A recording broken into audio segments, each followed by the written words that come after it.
여러분 혹시 이런 경험 없으세요? 정말 기가 막힌 아이디어를 냈는데 전달하는 과정에서 뭔가 길을 잃는 느낌?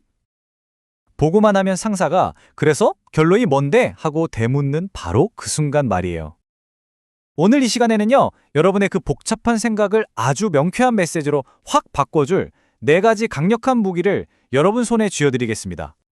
우리는 지금 말 그대로 명료성의 위기 속에서 일하고 있습니다. 정보는 넘쳐나죠. 재택근무 때문에 소통의 한계는 분명히 있죠. 그리고 세대 간에 보이지 않는 벽까지. 이런 환경에서 내 메시지를 상대방의 머릿속에 정확히 그리고 강력하게 전달하는 능력이야말로 새로운 시대의 핵심 경쟁력이라고 할 수 있겠죠. 정말 답답하죠. 나는 분명히 다 설명했다고 생각하는데 상대방은 고개를 갸웃거리고 내 의도랑은 전혀 다른 방향으로 일이 흘러갈 때요. 근데 있잖아요. 이게 여러분의 아이디어가 부족해서가 아니에요. 진짜 문제는 메시지를 담는 그릇, 바로 그 구조에 있을 가능성이 아주 높다는 겁니다. 자, 이 비유를 한번 보세요. 이게 정말 핵심을 딱 짚어주거든요. 여러분이 가진 컨텐츠나 데이터는 뭐랄까 정말 신선하고 훌륭한 재료 같은 거예요. 근데 이 재료들을 그냥 날 것 그대로 던져주면 상대방은 소화하기가 너무 힘들죠. 여기에 바로 레시피, 즉 메시지의 구조가 필요한 겁니다.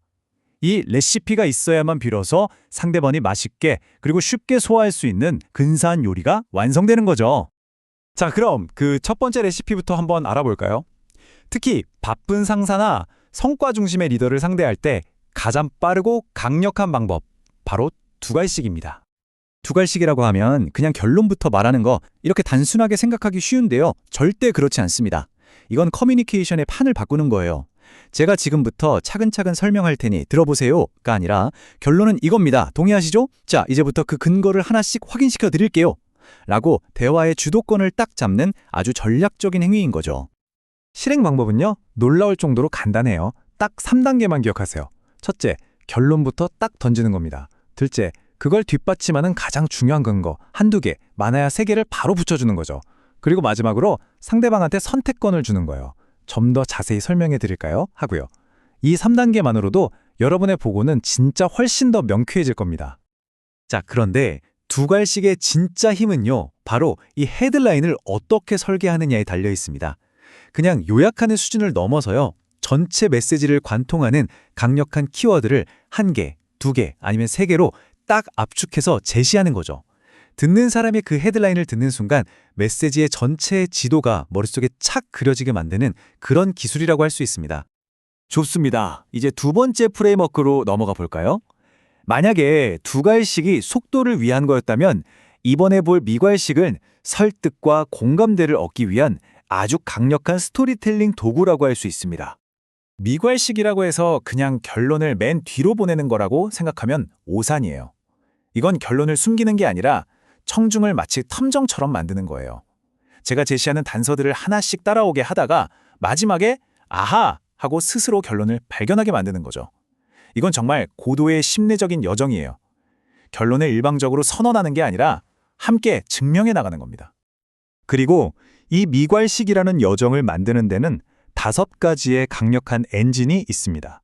각각 목적이 다 달라요. 예를 들어 어떤 변화가 왜 필요한지 설득할 때는 시간 순서 엔진을 쓰는 거고요. 아주 분석적이고 꼼꼼한 상대를 설득할 땐 논리적인 인과관계 엔진이 효과적이겠죠? 또 사람들의 통념을 깨고 싶을 땐 반전 구조를 쓰는 거예요.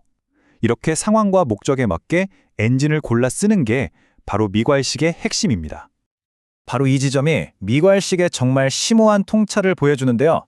미괄식을 잘 사용하면 청중은 결론을 일방적으로 주입받았다고 느끼는 게 아니에요. 오히려 여러분과 함께 그 결론을 만들어냈다, 발견했다고 느끼게 됩니다. 그럼 어떻게 될까요? 당연히 아이디어에 대한 저항감은 확 줄고 주인의식은 훨씬 더 높아지겠죠. 자, 좋습니다. 지금까지는 기본적인 2가지 레시피를 봤고요. 이제는 좀 더 고급 기술로 들어가 보겠습니다. 불확실한 미래를 예측해야 하거나 사람들을 움직여서 행동을 이끌어내야 할 때 쓰는 2가지 고급 프레임워크입니다. 보통 우리가 예측할 때 내년엔 한 10% 성장할 것 같습니다. 이렇게 말하잖아요. 이건 사실 그냥 감이죠. 방어하기가 너무 어려워요. 하지만 추정식은 다릅니다. 작년 성장률 5%라는 기준값에다가 신제품 출시 효과라는 조건값을 더해서 내년 10% 성장을 예측했습니다. 이렇게 공식을 딱 보여주는 거예요. 이렇게 되면 논쟁의 초점이 야, 그 10% 맞아? 틀려? 이게 아니라 당신이 설정한 그 가정들이 타당한가? 라는 훨씬 더 건설적인 토론으로 바뀌게 되는 거죠. 자, 이번엔 사람들의 마음을 움직여서 행동을 이끌어내는 가장 강력한 구조, 바로 대안식입니다. 핵심은 고통 쾌락 원칙인데요. 이게 뭐냐면 해결책부터 바로 던지는 게 아니에요.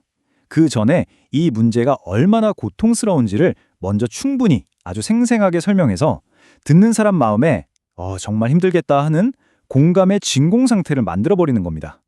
그러면 그 뒤에 여러분이 제시하는 해결책은 그냥 단순한 제안이 아니라 그 지긋지긋한 고통을 끝내줄 구원투수처럼 느껴지게 되는 거죠. 그럼 그 문제의 고통 어떻게 하면 더 크게 느끼게 할 수 있을까요? 바로 이 세 가지 지렛대를 쓰는 겁니다. 첫째, 이 문제가 얼마나 심각한지. 둘째, 왜 하필 지금 당장 해결해야 하는지, 그 긴급성. 그리고 마지막으로 이게 한 번으로 끝나는 게 아니라 앞으로도 계속 우리를 괴롭힐 지속적인 손실이라는 점을 명확하게 보여주는 거죠. 이 세 가지 지렛대가 강력하면 강력할수록 여러분의 해결책은 그야말로 보석처럼 빛나게 될 겁니다. 자, 좋습니다. 지금까지 네 가지 강력한 프레임워크를 하나씩 다 살펴봤는데요. 이제 이걸 그냥 따로 떨어두는 게 아니라 실전에서 바로 꺼내 쓸 수 있는 나만의 전략 툴킷으로 한번 만들어 보겠습니다. 바로 이 표가 오늘 설명의 하이라이트이자 여러분의 최종 병기입니다. 한번 보세요. 가로축에는 상대방의 성격 유형이 있고 세로축에는 여러분의 커뮤니케이션 목표가 있죠. 이 두 가지를 조합해서 어떤 구조를 쓰는 게 가장 효과적인지 한눈에 보여주는 거예요. 예를 들어 볼까요? 여러분이 아주 분석적이고 신중한 C유형의 상사에게 무언가를 설득해야 한다고 칩시다. 그럼 어떻게 해야 할까요? 네, 바로 여기 나와 있듯이 논리적인 미괄식으로 차근차근 증명해 나가고 데이터 기반의 추정식으로 미래의 가능성을 딱 보여주는 이 조합이 최선이라는 거죠. 정말 강력하지 않나요? 혹시 이런 프레임워크나 구조가 오히려 소평을 너무 딱딱하게 만드는 건 아닐까? 걱정하는 분도 계실 거예요. 하지만 이건 마치 음악가가 매일 스케일을 연습하는 것과 똑같습니다. 이 구조라는 튼튼한 뼈대가 있어야만 그 위에서 여러분의 진정성, 여러분만의 통찰력, 그리고 고유한 스타일이라는 아주 자유롭고 아름다운 연주를 펼칠 수 있게 되는 거거든요. 자, 이제 이론은 끝났습니다. 여러분의 차례예요. 오늘 배운 이 네 가지 도구 중에서 딱 하나만 골라보세요. 그리고 바로 다음 보고나 발표 때 한번 적용해보는 겁니다. 이 작은 시도 하나가 정말로 여러분의 커뮤니케이션 영향력을 극적으로 바꿔놓을 수 있을 겁니다.